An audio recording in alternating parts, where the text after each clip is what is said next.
We have this Polestar jack, and it was sent to me from a company called Outfitr.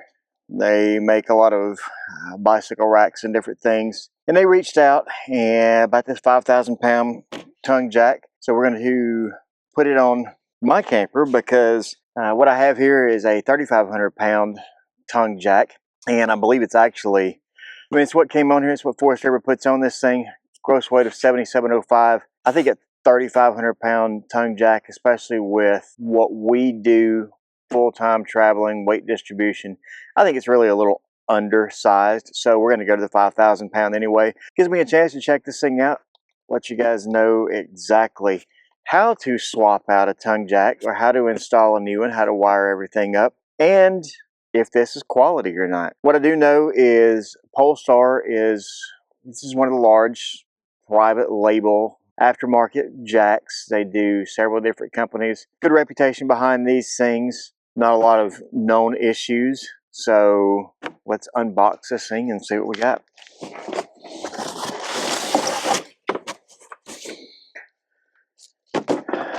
Alright, so right off, it looks like it is packaged well.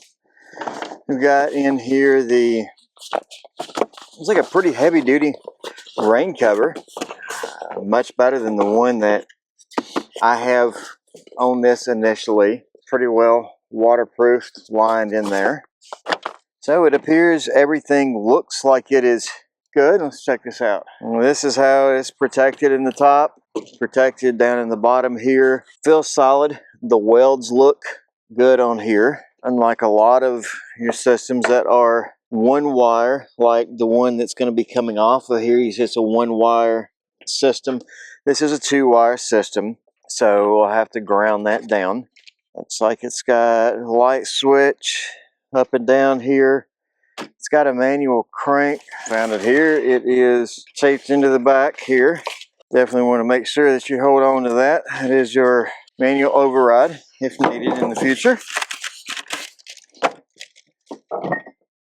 Alright, so looking at this thing standing up here, this thing goes from, I believe, around 9 inches. Yes, retracted height is 9 inches. Extended height of 31.5 inches. So this has got quite a bit of run. Length of rise 18 inches plus 4.5 inches on the drop leg. So 22.5 inches there. And this thing, one of their big selling points is this thing is supposed to run the entire length in 30 seconds. So a whole lot quicker than what's on here now. So what we're going to do is we're going to get this old one pulled off. I'm going to set this down here to the side for now. So right now I'm still connected to my truck because I just went and dumped the tanks on this thing. Our weight is distributed to the truck right now, the weight distribution hitch and everything. So we're free to remove this jack. If you're not connected to your truck, you do need to be level and use a couple jack stands on each side of the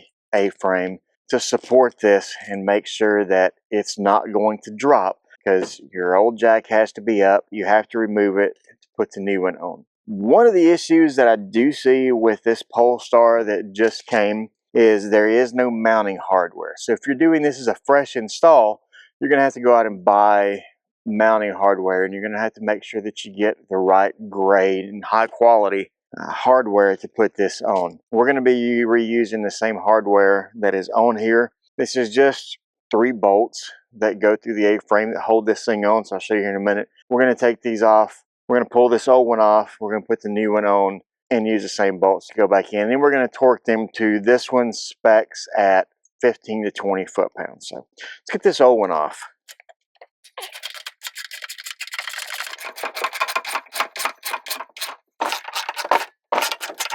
Now with this one, you'll notice I have this bracket on. I have to take off.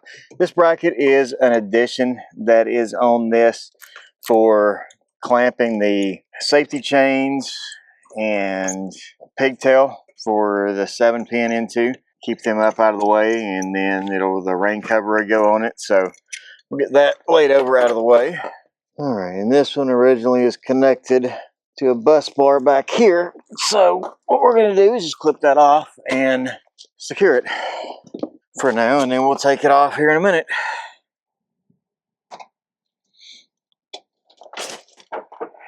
All right. Get that out of the way. This is a one-wire system that is coming off.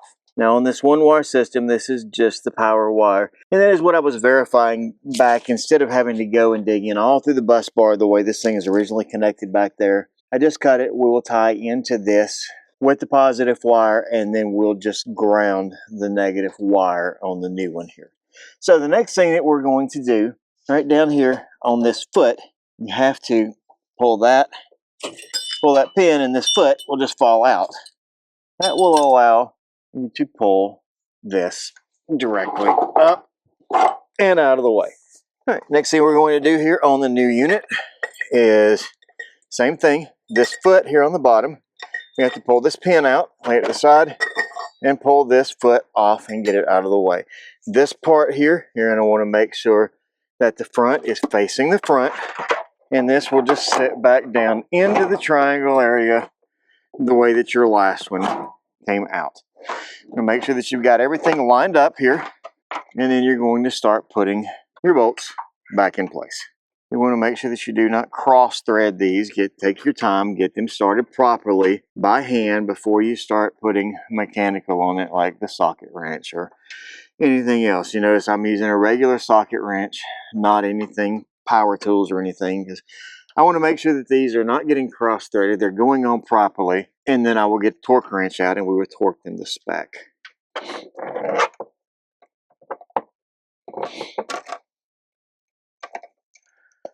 Wires here, and they have some zip ties on to hold the wires kind of where they need to be. We'll continue using those and just route. We may put some better ties on, but for the time being, that will be fine. We're going to ground it up here in the front. This one, we're going to strip off more here, and we're going to ground it right up here to the frame. For the time being, we'll get these other ones tightened down properly. I will say, this looks very familiar to some of the OEM tongue jacks that I've installed, made by a big name on the market. I won't name that name. I think you can figure that out by looking at it. And if it operates just as well, is that a good price? Pin back foot and the pin back in here. All right, we'll torque that down in a minute. We have it grounded right there. Come back here.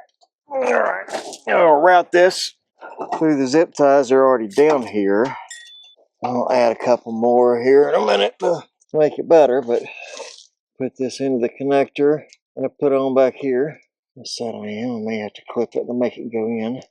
All right, now we are connected here. Let's test that. See, do we have power? We have power. We have LED lights.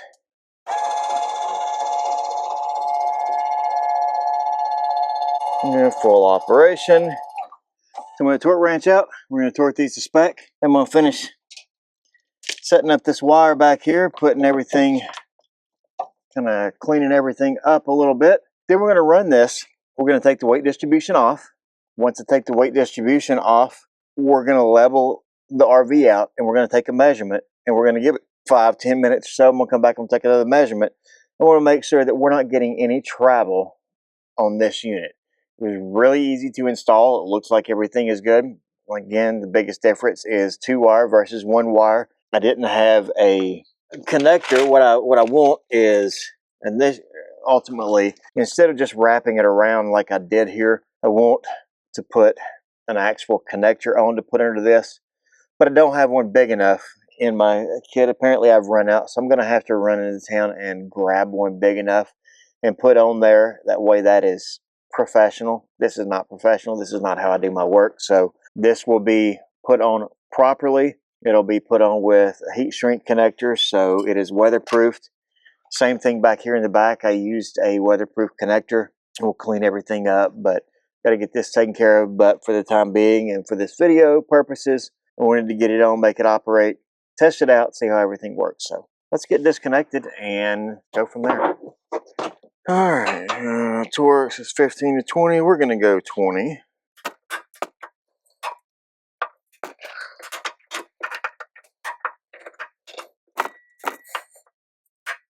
And folks, if you're using a torque wrench, you want to make sure that you release it before you store it. It doesn't need to be under any pressure. And on a higher ground like this, I use an ox blocks under mine. And it just helps bring it up. It's 10,000 pound weight capacity in this ox blocks. Keeps from having so much of the jack down, because I'm going to have to raise way high up anyway. So now we're under load. All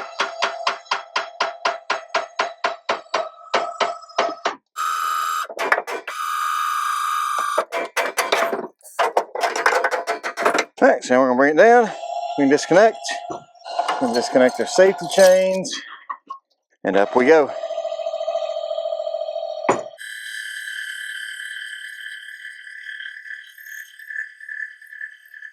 All right, as you can see, we're way up, but we're level because actually we're just a little bit high, it seems, because I'm using an electronic leveling system that shows that I'm completely level right now. So now what we're going to do is take a tape measure, and I'm going to measure distance. Coming to here, we are I think about 31 3/4 to the coupler, to the aux blocks, to the bottom, right at 22 3/4. So we're going to come back and check that here in a little bit. Make sure we haven't had any travel, and then we're going to button everything up and go from there. That is really how easy changing out a tongue jack is. There's not a whole lot to it. It is 3 volts. The main thing is making sure that if you don't have them, you're using a high quality, high grade bolt. You don't want to go and buy just the cheapest thing you find. They need to be designed for this. You need to have the proper electrical connectors. Again, I showed you how I grounded it for now to test it, but I also showed you what I'm going to be using in place. You can ground it there the way that I did.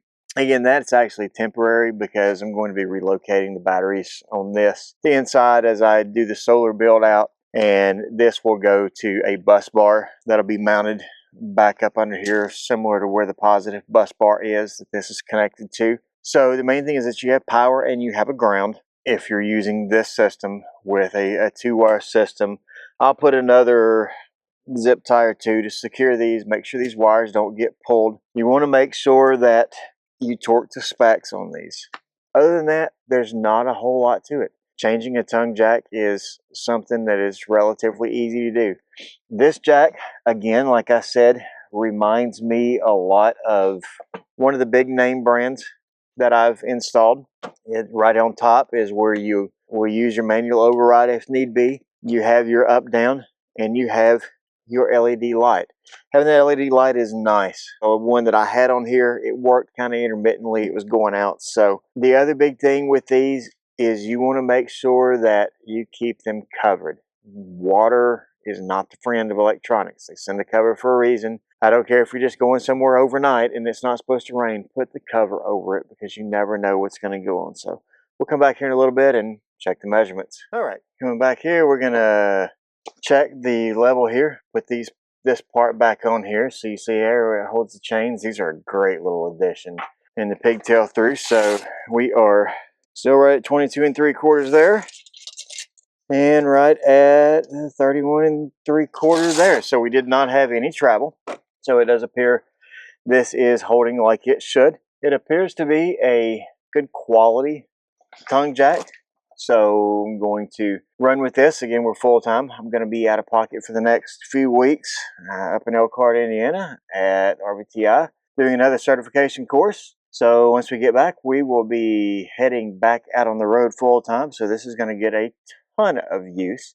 So if there's any problems, I'm going to let you know. One thing I did want to note here as I was putting stuff back up, I did find 3 3/8 by 1 inch screws or bolts that were in there. These are not designed for the tongue on most of these systems. These are bolts that go all the way through and lock on the bottom versus the screws that are already threaded into the frame. So there is hardware in here, not necessarily the hardware that's needed. So that's something that you will just have to evaluate.